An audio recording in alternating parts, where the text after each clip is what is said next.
मैं चैताली मुड़ी पकवान में आप सबका स्वागत करती हूँ। अगर मैं आपसे पूछूं कि आप कौन से बर्तन में खाना बनाते हैं तो आपका जवाब होगा कि मेटल में, यानी कि जो अभी नॉन स्टिक आ रहे हैं और जो स्टील के हैं और एल्यूमिनियम के तो घर घर में पहुँच गए, उसमें हम खाना बनाते हैं। लेकिन क्या आपने कभी नोटिस किया है कि जब बर्तन बहुत ज़्यादा गर्म हो जाते हैं, अगर गलती से भी हमारा हाथ उस पर लग जाता है तो हमारे हाथ जल जाते हैं। यानी कि जब हम सब्जियां पकाते हैं तो सब्जियों का पोषण तत्व भी खत्म हो जाता है क्योंकि वो जल जाता है। हाई टेम्परेचर पे कभी भी खाना नहीं पकाना चाहिए और मेटल के बर्तनों में वही होता है। और सबसे बुरी बात तो ये होती है जब ये मेटल हमारे खाने में भी आ जाता है, क्योंकि जब हम खाना बनाते हैं तो वो भी पिघल जाता है और वो हमारे पेट में भी जाता है और बाकी सारे बीमारियों को हम खुद आमंत्रित करते हैं, कैंसर तक को हम इन्वाइट करते हैं।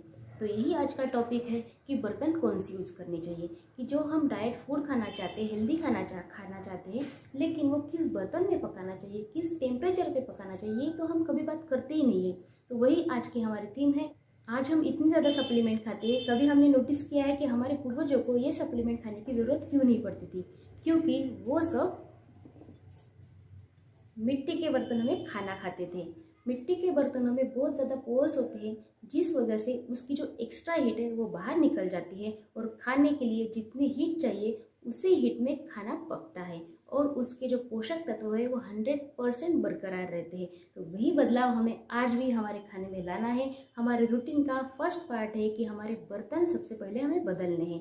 एल्यूमिनियम के अगर आपके पास बर्तन हो तो सबसे पहले उसे अपने किचन से निकाल दीजिए। मैंने भी कल ही निकाले हैं, फिर भी मैं कम ही यूज़ करती थी, लेकिन कभी कभी हाथ में आ जाता है तो पहले मैंने उसे बाहर कर दिए है। तो अभी से हमें मिट्टी के बर्तनों का ही यूज़ करना है। मिट्टी के बर्तनों, अगर मिट्टी खाने में भी आ जाती है तो उसके पोषक तत्व इतने होते हैं कि वो हमारे शरीर को कोई भी नुकसान नहीं करते, उसके बहुत ज़्यादा फायदे ही होते हैं। जो भी हमारे न्यूट्रिएंट्स कम हो जाते हैं वो भरने का काम ये मिट्टी के बर्तन करते हैं। यही रास्ता हमारे पूर्वजों की अच्छी तबीयत का। तो यही आज का हमारा टॉपिक है, बर्तन कैसे यूज़ करने हैं, किस तरीके से करने हैं, जब हम खाना पकाते हैं तो किस तरीके से करने हैं और उन्हें साफ़ किस तरीके से करना है, उसी के बारे में आज का ये वीडियो है। वीडियो अंत तक देखना है और पसंद आए तो चैनल को सब्सक्राइब करना है, वीडियो को लाइक करना है, ज़्यादा से ज़्यादा लोगों तक शेयर करना है, ताकि इससे हमारे जो हेल्दी मूवमेंट का जो टॉपिक है वो आगे से आगे बढ़े, ज़्यादा से ज़्यादा लोग जागरूक हो जाए और जो एल्यूमिनियम और स्टील के जो भी नुकसान है वो उससे ज़्यादा लोग बाहर आ सके। तो चलिए हमारे रेसिपी की तरफ, हमारे बर्तन के रूटीन की तरफ चलते हैं। जब हम मार्केट से मिट्टी के बर्तन लाते हैं तो सबसे पहले हमें एक ही काम करना है कि उनकी शेल्फ लाइफ बढ़ानी है। वो कैसे करना है? एक बड़े से बर्तन में या बकेट में पानी लेना है। जितने आपके बर्तन हो वो डूब जाए इतना हमें पानी लेना है, क्योंकि जैसे ही हम नया घड़ा लाते हैं तो वैसे हम पानी भर के रख देते हैं, वैसे ही हमें नए बर्तनों को उस पानी में डाल के रख देना है। अब आपका सवाल होगा कि इन्हें पानी में कितने दिन रखने हैं? तो मिनिमम 2 दिन के लिए आपको इन्हें पानी में रख देना है। देखिए, जैसे हमने बर्तन पानी में डाले तो कैसे उबाल आ रहे हैं, बस यही छोटे छोटे छेद होते हैं जो पानी से अभी भर जाते हैं और उनकी शेल्फ लाइफ बढ़ जाती है। 2 दिन बाद यानी 48 आवर्स के बाद का ये फुटेज है, जब हमें इन बर्तनों को पानी से निकाल लेना है। अब इन सभी बर्तनों को हमें धूप में रख देना है 2 दिन के लिए। जैसे ही हम धूप में रखेंगे तो ये अच्छे से ड्राई हो जाएंगे और हमारे बर्तन रेडी हो जाएंगे। फिर भी कई लोग क्या करते हैं, धूप में सूखने के बाद भी इन बर्तनों को थोड़ा सा तेल लगाते हैं, ग्रीसिंग करते हैं और 1 दिन के लिए फिर से धूप में रख देते हैं। आप वो भी स्टेप कर सकते हैं। मैंने वो स्टेप इसलिए नहीं की क्योंकि कुछ बर्तन हम दूध या चाय के लिए भी इस्तेमाल करने वाले हैं, तो वो दूध फट सकता है अगर हम तेल पहले से ही बर्तन में लगा के रखते हैं तो इसलिए मैंने वो स्टेप स्किप कर दी। तो यहाँ पे हंडी जो है वो पूरी तरीके से सूख गई है और उसे मैंने एक कपड़े से पोंछ लिया है, ताकि जो भी धूल या मिट्टी उस पर रह गई होगी वो निकल जाए।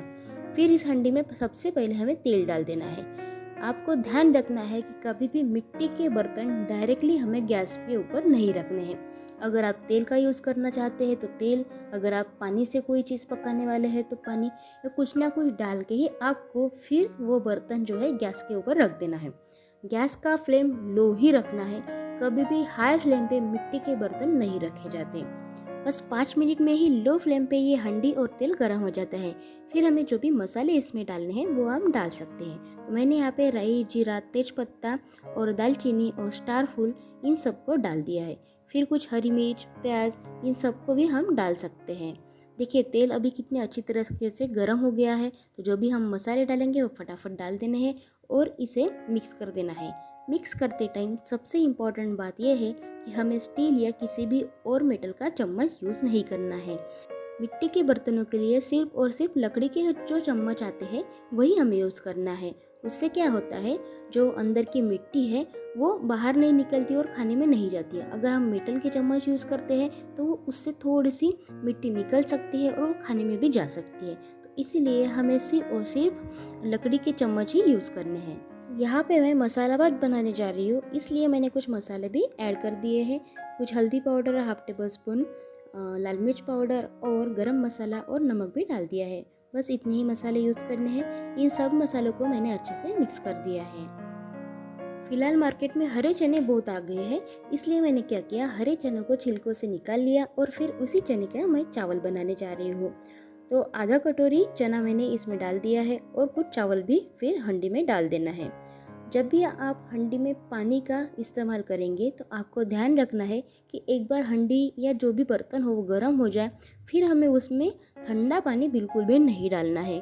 पानी थोड़ा सा गुनगुना करके ही हमें उस हंडी में या बर्तन में डालना है।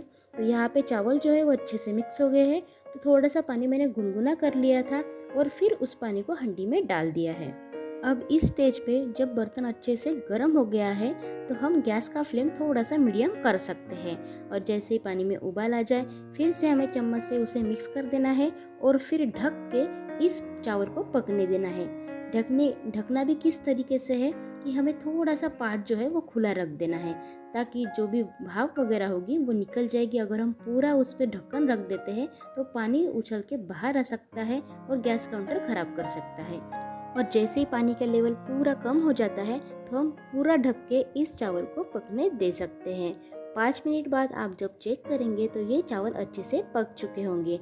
फिर भी आप एक बार चेक कर लेना, अगर थोड़ी सी कसर बाकी भी रह गई होगी तो भी गैस का फ्लेम बंद कर देना और ढक के उसे ऐसे ही रख देना, क्योंकि मिट्टी के बर्तन की खास बात ये होती है कि उसका जो टेम्परेचर है वो ज़्यादा से ज़्यादा देर तक गर्म रहता है।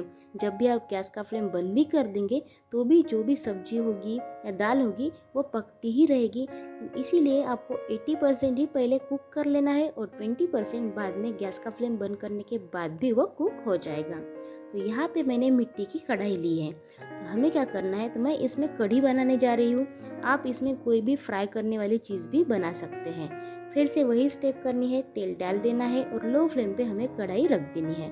ऐसे ही हमें कोई भी बर्तन डायरेक्टली गैस पे नहीं रखना है। अगर रख भी देते हैं तो तुरंत उसमें तेल या पानी जो भी है वो ऐड कर देना है। कढ़ी के लिए मैंने यहाँ पे 2 बाउल भर के छाछ लिया था और उसमें पाव कटोरी बेसन भी ऐड कर दिया है। तो तेल भी अच्छे से गर्म हो गया है। फिर मैंने उसमें जीरा डाल दिया है और बारीक बारीक लहसुन की कलियां भी काट के डाल दी है और कुछ हरी मिर्च और कड़ी पत्ता भी डाल दिया है। ये महाराष्ट्रियन कढ़ी है, उसमें यही जो इंग्रेडिएंट है वो डलते हैं। फिर पाव चम्मच भर के हींग और हाफ टेबल स्पून भर के हल्दी मैंने डाल दी है। इन सबको पहले हमें तेल में अच्छे से भून लेना है और जैसे ही अच्छे से भून जाए फिर जो हमने बैटर बनाया था दही और बेसन का वो भी डाल देना है और अब इस कढ़ी को हमें अच्छे से पकने देना है। एक बात का ध्यान रखना है कि जब भी मैंने कढ़ी में यानी छाछ बनाते टाइम जो पानी डाला था वो गुनगुना था, ठंडे पानी का मैंने बैटर नहीं बनाया था। तो जैसे ही उबाल आ जाए फिर आपको क्या करना है, गैस का फ्लेम बंद कर देना है। आप देख सकते हैं कि गैस का फ्लेम बंद करने के बाद भी 2-3 मिनट तक ऐसे ही उबाल आते रहता है। तो यही खास बात है मिट्टी के बर्तनों की कि ज़्यादा देर तक ये गर्म रहते हैं। यह अभी भी उबल रहा है, इसलिए लास्ट स्टेज पे मैंने हाफ टेबल स्पून नमक भी डाल दिया है। मैं पहले भूल गई थी, अभी इस स्टेज पे भी ऐड कर सकते हैं क्योंकि अभी भी ये उबल ही रहा है। तो बस नमक भी ऐड कर दिया है और इसे ढक के अब हमें रख देना है। अब हम मिट्टी का तवा यूज़ करना भी सीख लेते हैं। आपने पहले भी मेरे वीडियो में देखा है कि मैंने मिट्टी का तवा यूज़ किया था। तो सबसे पहले तवे के ऊपर भी हमें तेल लगा लेना है और तवे को भी लो फ्लेम पे पहले अच्छे से गर्म होने देना है, नहीं तो जो रोटी है वो पहली रोटी अच्छे से नहीं पकती है। इसलिए सबसे पहले आपको ध्यान रखना है कि पहली रोटी आपको छोटी बेलनी है और तवा अच्छे से गर्म हो जाए फिर ही हमें रोटी तवे के ऊपर डाल देनी है। तो यहाँ पे मैंने तेल की रोटी बनाई है, इसलिए आप देख सकते हैं कि कितनी अच्छी तरीके से ये फूल रही है। अगर आपको कॉर्नर्स सेकने हैं तो वो कॉर्नर्स के ऊपर आपको किसी भी कपड़े का दबाव देते हुए आपको वो अच्छे से सेक लेना है, फिर रोटी भी अच्छे से फूल जाती है। बस तो फिर रोटी हमें दोनों तरफ से अच्छे से सेक लेनी है, तो रोटी भी बनके रेडी हो जाती है। लेकिन यहाँ पे हमने सब तो देख लिया कि उसके ग्रीसिंग कैसे करनी है और बर्तनों का इस्तेमाल किस तरीके से करना है, लेकिन सबसे इम्पोर्टेंट पार्ट ये भी है कि हमें इन्हें वॉश किस तरीके से करना है। जब भी आपका खाना बनाना हो जाता है और बर्तन नॉर्मल टेम्परेचर पर रहते हैं, तब आपको उसमें पानी डाल के रख देना है। पानी डालने से उसके ऊपर जो भी चिपका होगा वो आसानी से निकल सकता है और हमें रगड़ रगड़ के साफ नहीं करना पड़ता।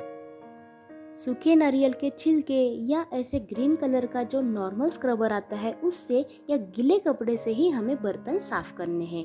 इस बर्तन को साफ करने के लिए ज़्यादा मेहनत नहीं लगती है, सबसे आसान है ये बर्तन साफ करना। बस आपको हैंडल थोड़े से अच्छे तरीके से करने होते हैं। इस बर्तन को साफ करने के लिए हमें कोई भी साबुन का इस्तेमाल, केमिकल युक्त साबुन या लिक्विड का यूज़ बिल्कुल भी नहीं करना है, क्योंकि इसमें छोटे छोटे पोर्स जो होते हैं उसमें ये साबुन वगैरह फंस सकते हैं और फिर वही हमारे खाने में भी आ सकता है। इस बर्तन को साफ करने के लिए आप नमक का या सोडे का भी इस्तेमाल कर सकते हैं। थोड़ा सा नमक डालिए और उसे स्क्रबर से रगड़ दीजिए। सोडा भी ऐड करके आप उसी तरीके से साफ कर सकते हैं या नींबू का भी इस्तेमाल कर सकते हैं। हफ्ते में एक बार आपको इन बर्तनों को फिर से धूप दिखा देना है ताकि फंगस वगैरह ना लगे। जैसे ही ये बर्तन अच्छे से साफ हो जाए, फिर एक सूखे कपड़े से आपको इन्हें पोंछ लेना है और किचन काउंटर पे सूखने के लिए रख देना है और फिर से दूसरे दिन आपको इसका यूज़ करना है। अगर आप सवेरे में खाना बनाते हैं तो खाना बनाने के बाद आपको इसे साफ़ करके रख देना है और अच्छे से ड्राई होने के बाद ही आपको शाम के खाने के लिए इसे यूज़ करना है। या आप ज़्यादा बर्तन ले सकते हैं, एक शाम के लिए और एक सवेरे के लिए। गीले जो बर्तन हैं वो आपको गैस के ऊपर नहीं रखने, नहीं तो वो फूट सकते हैं।